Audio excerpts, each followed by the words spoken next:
Welcome to the fourth part of the six-part series of videos that were shot at Model Rail Scotland in 2020.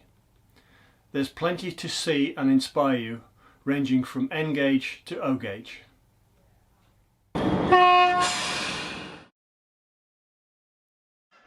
I'm Mark, I'm a member of Scottish Modellers, and basically we're a group in Scotland. We all build our own layouts. So this is my layout of Rannoch, which is set on the West Highland line in Scotland. I chose this location simply because I started collecting a load of stock that was suitable for it, and I saw a magazine article set in about 2004 of the sleeper trains running up to Fort William, and I had a look, started researching the line and came across Rannoch, and it just appealed to me with the interesting buildings and the footbridge and the viaduct as well, and I thought it'd make into a nice scene for a model railway. So I set about finding photos online and marked out the track plan onto some lining paper and wallpaper originally, and then just got to work building it. So the hardest challenge for me was having to scratch build all the buildings, because there's nothing you can buy ready to plant in place. So I did that. It's all laid with Code 100 track, but once it's painted and ballasted, it looks quite effective, and it's been really reliable over the last 10 years since I started building the layout. I'm using digital control, and I use the Gagemaster Prodigy advanced system. So I've had that since 2007, and it's been really reliable, so it's good. All the trains are sound fitted as well, which just adds an extra element, a bit more fun to it as well. So I decided to set the year around sort of 2005, 2007, where the 37s in EWS era were still running on the line, albeit in quite battered condition, just before the sort of 67s and 66s really took over. So it's got quite an interesting mix of stock, of freight and passenger on the line. So this layout took me about 3 years to build, on and off. The main bits was just doing all the scratch building for the buildings, but you can pick bits up, work on one bit and then move on to other aspects of it. So about 3 years to get it to the state it's in. Did you have any challenges while you were building it? Yeah, the footbridge kit, it was the first time I'd done an etch brass kit, built one of those, so I had to quite quickly learn how to solder a kit like that together using solder paint, but it was actually a really, really good project to do. I quite enjoyed doing it. So I'm here with Craig on Glasshouse Loan, which is a layout I recorded last year back at St Andrews. So I'm just bringing myself up to date with what's been going on. So Craig, what was the inspiration behind the layout? The inspiration was just I'd bought a Dapple locomotive. It was the first O-gauge loco that I'd bought, and it's something that I've always been interested in, so it sort of grew for that really. Okay. The inspiration between the area of the layout, the board size dictated the sort of area that I was going to model. I wanted to model a sort of industrial scene, so I went for part of the old railways of the Allo area, and obviously the part we're modelling is closed now, but it was an industrial branch that went to Allo Harbour, served the glassworks, it served the distillery, stuff like that, so it was really to do that. So what size is it? The layout and the scenic part of it is roughly 12 feet by about 1.5 feet wide. And how many boards is that? There's four. There's 3 scenic boards, and then there's an extra 4-foot board, which is the traversal yard as well. The package is just basically MDF. I think it's 6mm MDF, and it's just been painted in a sky colour. Yeah. But the buildings, what were they? The buildings, the brewery buildings, are Skytrex resin building. The warehouse area, they're all Ten Commandments stone cast, the plaster cast buildings that they do. That was how I managed to get those ones done. Your track, what's that? The track's all Pico, just Pico standard Code 83 bullhead rail. Just basically the standard track that Pico do. The points are all Pico as well, yeah. The points are all powered as well. They're powered by Cobalt slow action point machines. They're pretty good. Pretty easy to wire up as well. There's no soldering involved. It's all push fit terminals. And I noticed you've got the Digitrax DCC system. How are you getting on with that? It's pretty good, yeah. I've got quite a bit of experience with Digitrax because I use it on another layout that I've got as well, which is a Canadian HO layout. So that was what made me go with Digitrax for this one as well. Really easy system to operate, really good. Your stock, I see, has now been weathered. It certainly is an improvement. Yeah. So is that all your stock now weathered? Yeah, pretty much, yeah. Sort of spent a few weeks. I did a O-gauge show at Lithgow a few months ago, and before I did that I sort of got into the workshop and got everything all stripped down and weathered, yeah. And operation, it's just a single person operation? Yeah, single person operation. It can be operated by two as well, but generally just usually do a single person operation. Right. Have you increased your stock since? Yeah, I've increased the stock a bit. I've bought a few wagons that have been 3D printed, so they come from a designer down south, designs the wagons, uploads all his designs to Shapeways, and he sells them through the Shapeways website, and through that I've been able to build some wagons which are pretty unique to this layout as well. Oh, okay. This 00 gauge layout is Garty Bridge, exhibited by the Helensburgh and District Model Railway Club. Garty Bridge is a small end-to-end layout built around a locomotive stabling yard with a fueling point, measuring 4 feet by 1'6" on one board with a cassette fiddle yard. Buildings are a mix of kits and scratch built. The back scene is printed by Gagemaster. Track and points are Pico Code 75 fine scale. Control is DCC powered by Digitrax. Stock is Hornby, Bachmann and Helljan with a few chipped for sound.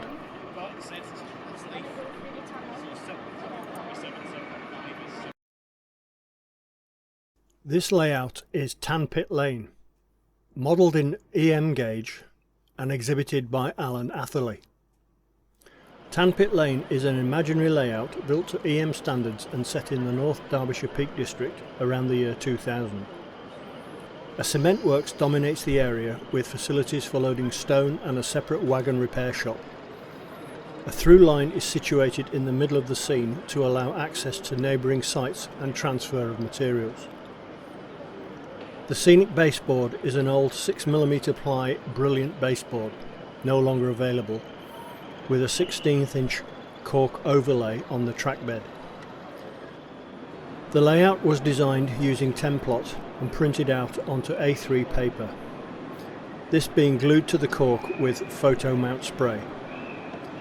The track was laid in situ using steel rail with ply sleepers, turnout timbers from the Scale 4 Society and separate chairs from C&L Exacto Scale. The cement silos are Walther product, the low relief warehouse 10 Commandments and the stone hopper base Nightwing. All other buildings in the bridge are scratch built using plastic card from Slater's or Evergreen.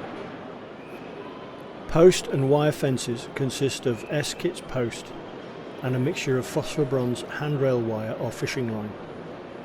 The grassed area is hanging basket liner with added static grass applied with a homemade applicator, fly swatter handle and T-strainer. An NCE 3A DCC system is installed together with Tortoise point motors.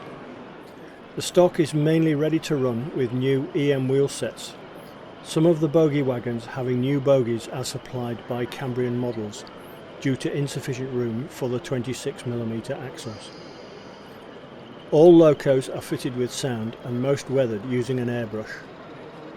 The Class 20 has a complete respray into HNRC colours as found at the time. The fiddly bit being the application of the orange Cantrell decal from Fox Transfers.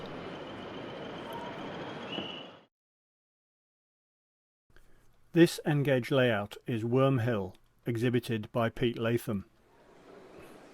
Wormhill is a continuous run layout which is really a condensed version of the Peak Forest in Derbyshire. All visible track is Pico Code 55, but Pico Code 80 track and points are used on hidden curves. Most of the traffic is stone product transportation and is appropriate for the year 2000. Buildings are kits from Kestrel with a Hornby signal box. Control is analog DC and stock is a mixture of Bachmann and Dapple. My thanks to Pete for the information. This 00 gauge layout does not have any trains. Instead it's called Trams of Yesteryear and it is exhibited by the Glasgow South Model Tram and Rail Group. This layout has been seen all over Scotland in the past 20 years and has always been well received by the public. There had been a thought to come up with an equally interesting track plan, but it would be difficult to come up with a layout that would still be able to fit into the back of an estate car. The buildings used on the layout are from the scale scenes range, which you can download from the internet and print the sheets on computer paper.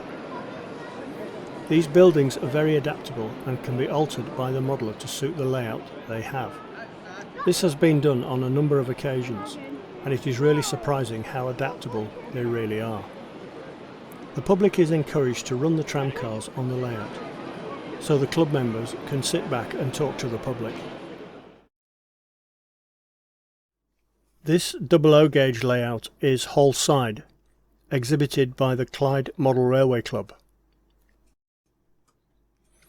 Hallside is inspired by the suburban station of Newton, situated some 10 kilometres southeast of Glasgow Central on the West Coast Main Line.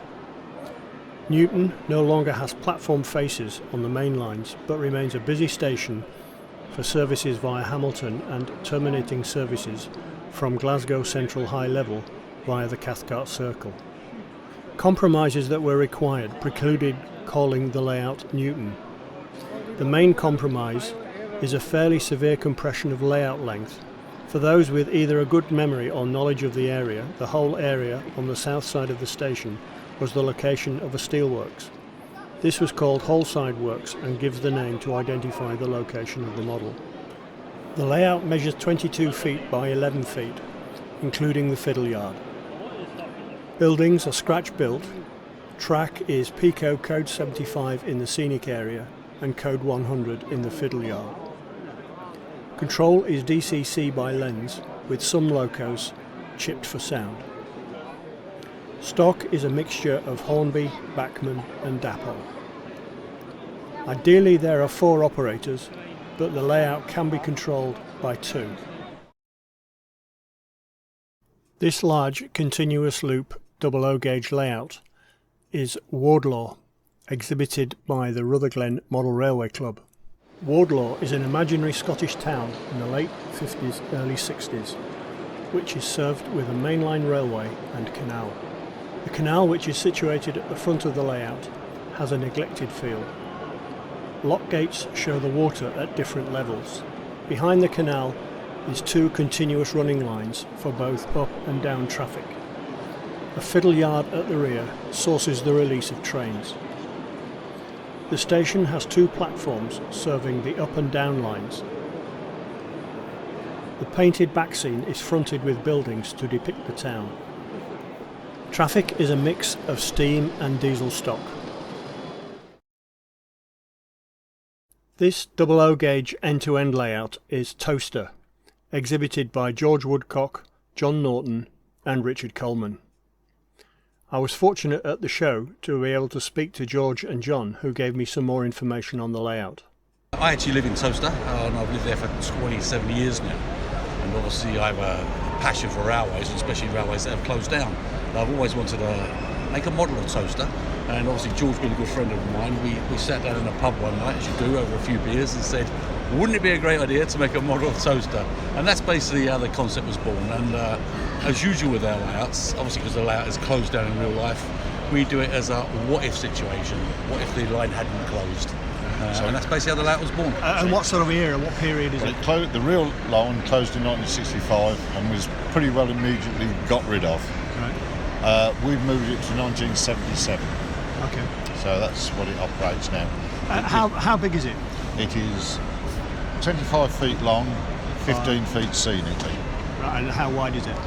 18 inches. Okay. 18 inches. Your buildings, what are they, scratch or kit?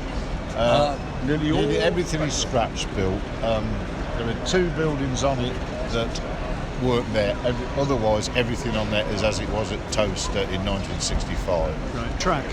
Pico Code 75. Oh, what's your control? It's DCC, and we're controlled by NCE control equipment.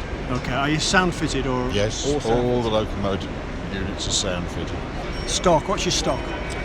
It's a mixture of ready to run and kits.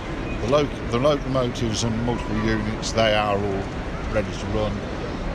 some of them resprayed, all renumbered. The thing with the line, because the line actually never had diesel traction on it, but all the trains on it represent traffic that, if the line had stayed open, could have run on it, and most of them are based on real trains that ran in the area, but sadly didn't go down this line. Operation, how many do you normally have to operate? Three. We like to have 3 if we could get 4, but 3 is often the number because you can get 3 people in a van. Can run with 1. I mean, I'm well known for shunting the yard in there. All right. You can leave me in there. I can do that. Controller in each hand, is it? No, just one controller. I can walk away for an hour. I'm just standing in the yard. And you can do, and people just stand and watch it. There's, because there's something moving all.